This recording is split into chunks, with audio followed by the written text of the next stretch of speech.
इंदौर के जवाहर मार्ग स्थित श्री प्राचीन शनि मंदिर पर शनिवार के दिन आकर्षक श्रृंगार किया गया। भक्तों को दर्शन के लिए यह खास फोटो पंडित कान्हा जोशी के द्वारा प्रेषित की गई है ताकि आप भी शनिदेव के दर्शन करें। इंदौर में आयोजित ब्रिक्स देशों की कृषि मंत्री मंडल स्तरीय बैठक का समापन ऐतिहासिक इंदौर डिक्लेरेशन के साथ हुआ। केंद्रीय कृषि मंत्री शिवराज सिंह चौहान ने बताया कि घोषणा पत्र के तहत खाद्य सुरक्षा, जलवायु अनुकूल खेती, कृषि व्यापार, डिजिटल कृषि को बढ़ावा देने पर सहमति बनी है। छोटे एवं सीमांत किसानों, महिलाओं और युवाओं को प्राथमिकता दी जाएगी। प्राकृतिक खेती, देसी बीज संरक्षण और कृषि संसाधनों से जुड़े 4 नए वैश्विक नेटवर्क भी बनाए गए हैं। उन्होंने कहा कि नई तकनीक और नवाचारों का लाभ सीधे किसानों तक पहुंचाने तथा वैश्विक चुनौतियों से मिलकर निपटने का संकल्प भी लिया गया है। कृषि और किसान कल्याण विभाग के मेरे दोनों सहयोगी मंत्री आदरणीय रामनाथ ठाकुर जी, आदरणीय भागीरथ चौधरी जी उपस्थित है। कृषि सचिव अतीश चंद्रा जी उपस्थित है। आईसीआर के डीजी और सचिव डेयर एमएल जाट, हमारे प्रमोद जी और अजीत जी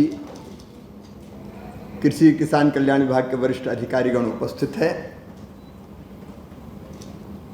आज मेरा मन आनंद और प्रसन्नता से भरा हुआ है। ब्रिक्स देशों के कृषि समूह की मंत्री स्तरीय बैठक और अधिकारी स्तरीय बैठक आज सानंद और सफलतापूर्वक संपन्न हुई है। मित्रों, ब्रिक्स देश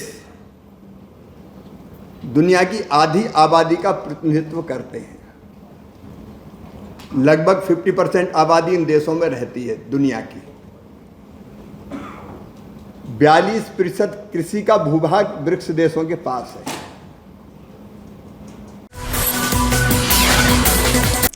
इंदौर में सीएम हेल्पलाइन पर मधुर गर्ल्स हॉस्टल में खराब भोजन परोसे जाने की शिकायत मिलने के मात्र 15 मिनट के भीतर खाद्य सुरक्षा प्रशासन की टीम ने कार्रवाई करते हुए जांच में मेस की साफ सफाई, खाद्य सुरक्षा मानकों के अनुरूप नहीं पाए जाने पर गेहूं के आटे और घी के 2 नमूने जांच के लिए लिए। साथ ही नमूने भोपाल भेजने के साथ ही सुधार कार्य पूरा होने तक मेस का संचालन बंद करवा दिया गया है। रिपोर्ट आने पर नियमानुसार सख्त कार्रवाई की जाएगी। श्रीमद् भागवत कथा में व्यासपीठ पर विराजित गुरुदेव पंडित कमलेश दीक्षित का भव्य सम्मान किया गया। जूनी इंदौर स्थित श्री फूलमाली समाज मांगलिक भवन में आयोजित श्रीमद् भागवत कथा के दौरान शनिवार को व्यासपीठ पर विराजित गुरुदेव कमलेश दीक्षित का समाज की ओर से सम्मान किया गया। इस अवसर पर श्री सकल पंच फूलमाली समाज इंदौर के अध्यक्ष राजाराम बुढ़ाना के नेतृत्व में समाज की कार्यकारिणी ने गुरुदेव का शाल, श्रीफल और पुष्पमाला के साथ अभिनंदन किया, साथ ही उनका आशीर्वाद प्राप्त किया। सम्मान समारोह में समाज के संरक्षक मंडल के सदस्य जगदीश बड़ोनिया एवं राजू चौहान, महासचिव तरुण माली, वरिष्ठ समाज सेवी पत्रकार राजेश पिपलोदिया, समाज की कोऑपरेटिव संस्था के अध्यक्ष शेखर रावल सहित समाज के अन्य पदाधिकारी एवं गणमान्य नागरिक उपस्थित थे। कार्यक्रम का वातावरण श्रद्धा और भक्ति से सराबोर रहा। उपस्थित श्रद्धालुओं ने श्रीमद् भागवत कथा का श्रवण कर धर्म लाभ प्राप्त किया तथा गुरुदेव से समाज की सुख, शांति, समृद्धि और कल्याण का आशीर्वाद भी लिया। महापौर पुष्पवंत भार्गव ने कांग्रेस नेता दिग्विजय सिंह के उस बयान पर कड़ी आपत्ति जताई है जिसमें उन्होंने मीनाक्षी नटराजन प्रकरण को लेकर सुप्रीम कोर्ट पर सवाल उठाए थे। महापौर ने भारत के सॉलिसिटर जनरल तुषार मेहता को पत्र लिखकर कहा कि इस तरह की सार्वजनिक टिप्पणियां न्यायपालिका की गरिमा और न्याय व्यवस्था में जनता के विश्वास को प्रभावित करती है। उन्होंने बयान की कानूनी समीक्षा कर आवश्यक कार्रवाई की मांग की है। भाजपा ने इसे न्यायपालिका के सम्मान से जुड़ा गंभीर विषय बताया है। महापौर जी, दिग्विजय सिंह जो है उनका बयान सामने आया था, खासतौर पर सुप्रीम कोर्ट को लेकर मुझे विश्वास नहीं है कि कांग्रेस इतनी हताश और निराश है। दिग्विजय सिंह जी जैसे नेता जो मध्य प्रदेश के मुख्यमंत्री रहे, राज्यसभा के सांसद रहे और वो खुले रूप से, ऐसा भी नहीं है कि फ्लो में उन्होंने कोई बात कही है, सोच समझकर ये कहते हुए कि मैं ऐसा कहना तो नहीं चाहता हूँ, पर मुझे लगता है कि सुप्रीम कोर्ट भी इस चोरी में शामिल है और माननीय उच्चतम न्यायालय के बारे में जो उन्होंने टिप्पणी की है बहुत ही निंदनीय है। और सीधे तौर पर माननीय उच्चतम न्यायालय का अवमानना का प्रकरण, और वो भी क्रिमिनल नेचर का, उन पे बनता है। ये बात मैंने कल कही थी और आज मैंने उन पर क्रिमिनल केस कंटेम्प्ट का दर्ज हो, इसको लेकर कंटेम्प्ट ऑफ कोर्ट एक्ट 1917 की सेक्शन 15 के तहत भारत के सॉलिसिटर जनरल तुषार मेहता जी को चिट्ठी लिखी है कि वो इसका संज्ञान लें और कंसेंट लेकर इसको कंटेम्प्ट ऑफ कोर्ट के रूप में दर्ज करवाने का काम करें, क्योंकि यही एक प्रक्रिया है जहां कोई आम आदमी या कोई अदर पर्सन कोर्ट के अलावा यदि कोर्ट की अवमानना का प्रकरण दर्ज करना चाहे क्रिमिनल नेचर का, तो उसको एडवोकेट जनरल या सॉलिसिटर जनरल के माध्यम से ही रेफरेंस लेना पड़ता है। तो मैंने पेन ड्राइव, उनके भाषण की प्रति और जो उन्होंने कहा है उस कारण से कैसे क्रिमिनल कंटेम्प्ट ऑफ कोर्ट बनती है वो सब लिखकर तुषार मेहता जी को भेजा है। और जिस तरह का सोच समझकर दिया हुआ बयान है, ये सीधे तौर पर माननीय उच्चतम न्यायालय की अवमानना है। इंदौर में कांग्रेस पार्षद राजू भदौरिया का एक कथित वीडियो वायरल होने के बाद राजनीतिक विवाद खड़ा हो गया है। मीनाक्षी नटराजन के राज्यसभा नामांकन निरस्त होने के विरोध में हुए प्रदर्शन के दौरान भदौरिया ने कथित तौर पर आंदोलन तेज करने और इंदौर बंद कराने की बात कहते हुए वे नजर आ रहे हैं। बीजेपी ने इसे कांग्रेस की मानसिकता बताते हुए हमला बोला है। वहीं महापौर पुष्पमित भार्गव ने कहा कि शहर का माहौल बिगाड़ने का या हिंसा फैलाने की किसी भी कोशिश को बर्दाश्त नहीं किया जाएगा।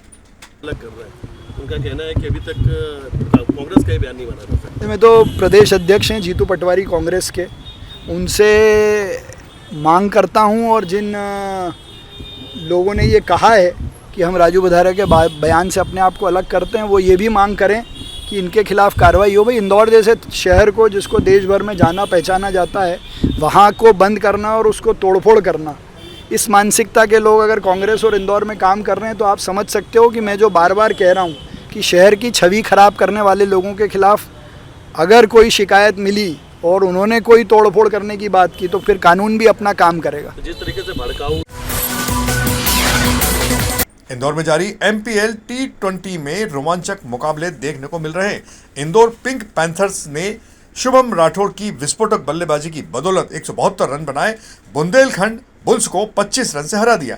वेंकटेश अय्यर ने 32 रन का योगदान दिया। वहीं चंबल घड़ियाल्स ने भोपाल लेपर्ड्स को 5 विकेट से मात दी। संदीप सिंह की घातक गेंदबाजी और कप्तान शुभम शर्मा की नाबाद अर्धशतकी पारी ने टीम को 19.1 ओवर में जीत दिला दी।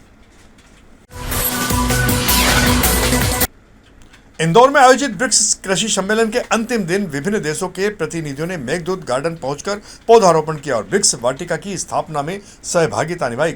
केंद्रीय कृषि मंत्री शिवराज सिंह चौहान ने विदेशी मेहमानों के साथ पौधे लगाकर पर्यावरण संरक्षण और सतत विकास के लिए सामूहिक प्रयासों की आवश्यकता पर जोर दिया। विधायक रमेश मेंदोला ने अतिथियों का स्वागत करते हुए इंदौर की स्वच्छता और हरित विकास की जानकारी दी। ब्रिक्स वाटिका को अंतर्राष्ट्रीय मित्रता, जलवायु संरक्षण और साझा वैश्विक संकल्प के प्रतीक के रूप में विकसित किया जाएगा। मित्रों, अपने सपनों के शहर इंदौर में आज ब्रिक्स कंट्रीज के एग्रीकल्चर मिनिस्टर्स और डेलीगेशन के बाकी सदस्य आए हुए हैं। इंदौर ने स्वच्छता में मिसाल कायम की है, केवल देश में नहीं पूरी दुनिया में। ब्रिक्स कंट्रीज की जो बैठक है ये बहुत सार्थक हुई है। उसकी स्मृतियां सबके हृदय पटल पर अंकित रहे और इंदौर ने जो स्नेह, प्रेम और आत्मीयता इस आयोजन में आए प्रतिनिधियों के साथ दिखाई है वो अद्भुत और अभूतपूर्व है। प्रतिनिधि गदगद है। लेकिन इंदौर को भी याद रहे कि ब्रिक्स का ये सम्मेलन इंदौर में हुआ था, जिसमें आज एक डिक्लेरेशन होगा और इंदौर में हुआ इसलिए इंदौर डिक्लेरेशन के नाम से ही उसकी चर्चा होगी। इंदौर के राजेंद्र नगर वार्ड क्रमांक 80 स्थित वीर सावरकर नगर में शनिवार सुबह भीषण आग लगी। आग बीजेपी नेता शुभम त्यागी की हार्डवेयर की दुकानों में लगी, जिसमें दोनों दुकानें पूरी तरह जलकर राख होना बताई जा रही है। सूचना मिलते ही पार्षद प्रशांत बड़वे सहित नगर निगम, बिजली विभाग और गैस विभाग की टीमें मौके पर पहुंची। फायर ब्रिगेड ने करीब 2 घंटे की मशक्कत के बाद आग पर काबू पा लिया। राहत की बात यह रही कि इस हादसे में कोई जानहानि नहीं हुई, लेकिन लाखों रुपए के नुकसान की आशंका व्यक्त की जा रही है। इंदौर की पहचान कान नदी को नया जीवन देने की दिशा में नगर निगम ने बड़ा कदम उठाते हुए कृष्णपुरा पुल से लोखंडे पुल तक करीब 1200 मीटर हिस्से में रिवर फ्रंट विकसित करने की बात कही है। परियोजना के तहत नदी किनारे का मजबूतीकरण, सीवरेज प्रबंधन और ग्रे वाटर की अलग निकासी की व्यवस्था की जा रही है। महापौर पुष्पवंत भार्गव ने निर्माण कार्यों का निरीक्षण कर अधिकारियों को तय समय सीमा में गुणवत्तापूर्ण काम करने के निर्देश दिए। उन्होंने बताया कि करीब 15 माह बाद शहरवासियों को कान नदी का बदला हुआ और स्वच्छ स्वरूप देखने को मिलेगा। हालांकि कान नदी शुद्धिकरण को लेकर पहले भी तमाम दावे किए गए हैं। देखने वाली बात यह है कि यह दावा अब कहां तक और कितना सार्थक साबित होता है। देखिए, नगर निगम से लेकर लोखंडे ब्रिज के बाद तक करीब 1200 मीटर का रिवर फ्रंट बनाने का हमने संकल्प लिया था। उस संकल्प की पूर्ति में टेंडर किया, एजेंसी आई, एजेंसी ने काम भी शुरू कर दिया। आप देख सकते हैं कि दोनों ही तरफ से रिवर फ्रंट को बड़ा कर वॉल पिचिंग का काम चालू है। वैसे तो इस काम को पूरा होने में 15 महीने लगेंगे, लेकिन थोड़े दिनों में इसका स्वरूप दिखने लगेगा और मुझे विश्वास है कि इंदौर के मध्य में एक सुंदर और साफ़ नदी बहती हुई हमको दिखेगी, क्योंकि ट्रीटेड वाटर का हम इसमें उपयोग करेंगे और जो गंदा पानी आ रहा है उसको अलग से चैनल बनाकर निकालेंगे। भोपाल के नेता राजू इंदौर के तुलसीनगर क्षेत्र के रहवासियों ने विभिन्न नागरिक समस्याओं को लेकर नगर निगम मुख्यालय पहुंचकर महापौर पुष्पवंत भार्गव से मुलाकात कर अपना मांग पत्र सौंपा है। प्रतिनिधिमंडल ने नर्मदा जल प्रदाय, पेयजल व्यवस्था, क्षतिग्रस्त सड़कों की मरम्मत, उद्यानों के रखरखाव, स्वच्छता व्यवस्था मजबूत करने और स्ट्रीट लाइट सुविधाओं के विस्तार की मांग उठाई है। रहवासियों ने लंबे समय से लंबित समस्याओं के स्थायी समाधान और विकास कार्यों में तेजी लाने की अपेक्षा जताई है। MIC सदस्य बबलू शर्मा ने आश्वासन दिया कि सभी मुद्दों पर गंभीरता से विचार कर आवश्यक कार्य प्राथमिकता के साथ कराए जाएंगे। देखिए, तुलसी नगर के रहवासी संघ के सभी प्रमुख लोग आज मिलने आए थे और वहाँ की कई समस्या थी। एक तो कॉलोनी की वैधता को लेकर भी इशू था। कुछ एरिया उनका वैध हो गया और कुछ एरिया जो सीलिंग में है वो अभी रुका हुआ, वो विषय था। कॉलोनी की सड़कों का विषय था, तो वहाँ पर कुछ सड़कें मंजूर हो चुकी है, कुछ सड़कें मंजूर होना है। एक सीवरेज की लाइनों का इशू था, उसके ऊपर भी चर्चा हुई है और कॉलोनी के अंदर नर्मदा की नई लाइनें डलना है, तो वो लाइनें हम अमृत के अंदर मंजूर कर उसका टेंडर करके वर्क ऑर्डर भी जारी कर चुके हैं, तो बहुत जल्दी वो भी चालू होगा। तो इन सभी विषयों पे चर्चा हुई है। आज तुलसी नगर में हम मूलभूत जो समस्याएं हैं, पानी, रोड, ड्रेनेज, उसके लिए महापौर जी से तुलसी नगर के सभी रहवासी मिले थे और महापौर जी ने आश्वासन दिया कि ड्रेनेज का कार्य बहुत ही शीघ्र चालू कर देंगे। उसके पहले फिर जो सड़क है, सड़क का कार्य जन सहयोग से 30% तुलसी नगर के रहवासी देंगे और 70% नगर निगम वहन करेगी। तो उसमें हम लोगों ने सभी ने हामी भरी है कि अगर ऐसे में भी अगर रोड का कार्य चालू होता है तो हम लोग जन सहयोग देने के लिए तैयार हैं। कब से योजना की शुरुआत होगी? अब उन्होंने बोला है कि जो पार्षद हैं हमारे क्षेत्र की श्रीमती संगीता जोशी, महेश जोशी जी, उनके साथ बैठ के उसका विधिवत एक प्रारूप तैयार करेंगे और फिर सड़क का कार्य शुरू हो जाएगा। और उसके पहले ड्रेनेज का कार्य नगर निगम शीघ्र ही शुरू करवाएगी। आपका नाम? मेरा नाम राजेश तोमर, अध्यक्ष तुलसी नगर रहवासी संघ। और अब कुछ खबरें इंदौर के निकट गौतमपुरा क्षेत्र से। मोहर्रम पर्व को शांतिपूर्ण और सौहार्दपूर्ण वातावरण में संपन्न कराने के लिए गौतमपुरा थाना परिसर में शांति समिति की बैठक आयोजित की गई। बैठक में पुलिस प्रशासन, जनप्रतिनिधियों और मुस्लिम समाज के प्रतिनिधियों ने व्यवस्थाओं पर चर्चा की। इस वर्ष गौतमपुरा, रुणजी और नयापुरा क्षेत्र में करीब 23 ताजिए बनाए जाएंगे। प्रशासन ने स्पष्ट किया है कि सभी ताजिए जुलूस पूर्व अनुमति से ही निकलेंगे। भड़काऊ गीतों, हथियारों के प्रदर्शन और सोशल मीडिया पर अफवाह फैलाने वालों पर सख्त कार्रवाई की जाएगी। केवल नामित खलीफा को बोधी तलवार रखने की अनुमति रहेगी। सभी समाजों ने मोहर्रम भाईचारे और अमन के साथ मनाने का भरोसा दिलाया है।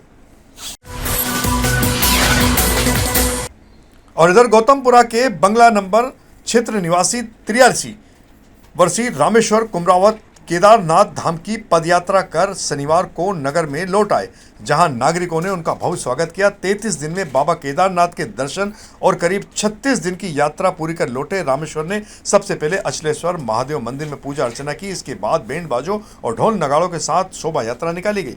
मार्ग में विभिन्न सामाजिक एवं धार्मिक संगठनों ने पुष्प वर्षा कर उनका सम्मान किया। नगर परिषद कार्यालय के सामने आतिशबाजी हुई। सम्मान समारोह के समापन पर इंदौर निवासी कुछ भक्तगण भी शामिल हुए, जहां सुंदरकांड पाठ एवं भोजन प्रसादी के साथ आयोजन संपन्न हुआ।